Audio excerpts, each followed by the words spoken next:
इथं मी पातेल्यामध्ये 1 वाटी बेसन घेतलेलं आहे, पाहू शकता तुम्ही. त्याचप्रमाणे इथं मी चवीनुसार मीठ टाकलेलं आहे. इथं पाहू शकता तुम्ही, इथं मी मसूर डाळ आहे ती व्यवस्थित छान अशी गिरणीवरती बारीक करून घेतलेली आहे. पाहू शकता आत्ता बारीक केलेली आहे, त्याच्यामुळे अजून वाफा निघतात यातून. आणि यातच मी थोडं तांदूळही टाकून घेतलेले, तर तेही आपण दोन्ही एकत्र इथं बारीक करून घेतलेलं आहे.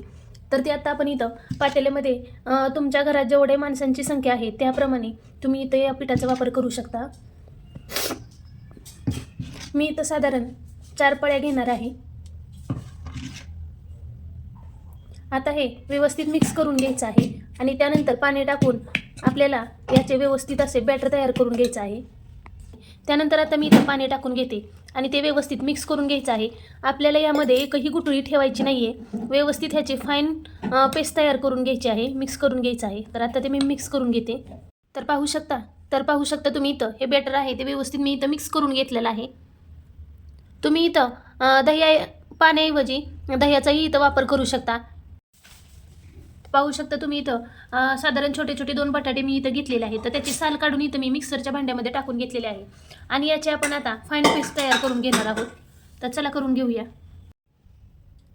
तर बघा इथं 10 मिनटं झालेले आहेत आणि आपलं हे पीठ आहे तेही फुललेलं आहे. त्यानंतर बघा इथं मी बटाटा आहे तो बारीक करून घेतलेला आहे मिक्सरवरती, तो इथं आपण टाकून घेतलेला आहे आणि व्यवस्थित मिक्स करून घ्यायचं आहे. तर हे मिक्सरचं भांडं आहे तेही मी इथं विसळून यामध्ये टाकणार आहे. बघा जास्तही पाणी ओतायचं नाही आहे आणि आता हे आपण व्यवस्थित मिक्स करून घेऊया. तर पाहू शकता व्यवस्थित इथं मिक्स करून घेतलेलं आहे. त्यानंतर आता आपण डोसे तयार करायला घेऊया. आपण इथं गॅस सुरू करून घेतलेला आहे. त्यानंतर इथं तवाही ठेवून घेतलेला आहे. त्यानंतर आपण इथं बॅटर टाकून व्यवस्थित ते पसरवून घेणार आहोत. पाहू शकता तुम्ही मस्त असा आपण इथं डोसा आहे ते व्यवस्थित पसरवून घेतलेला आहे. बघा खूप मस्त असा जाळीदार आपला हा डोसा आहे तो व्यवस्थित तयार झालेला आहे. बघा पसरवून घेतलेला आहे.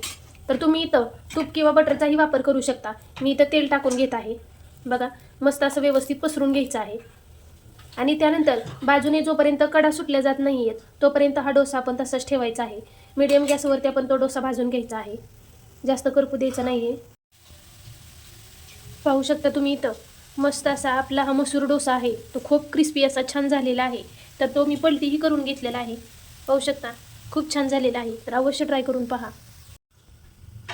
माझा हा व्हिडिओ तुम्हाला कसा वाटला ते कमेंटमध्ये अवश्य कळवा आणि लाईक शेअर सबस्क्राईब करायला विसरू नका. तसेच नवनवीन व्हिडिओमध्ये भेटूया. धन्यवाद.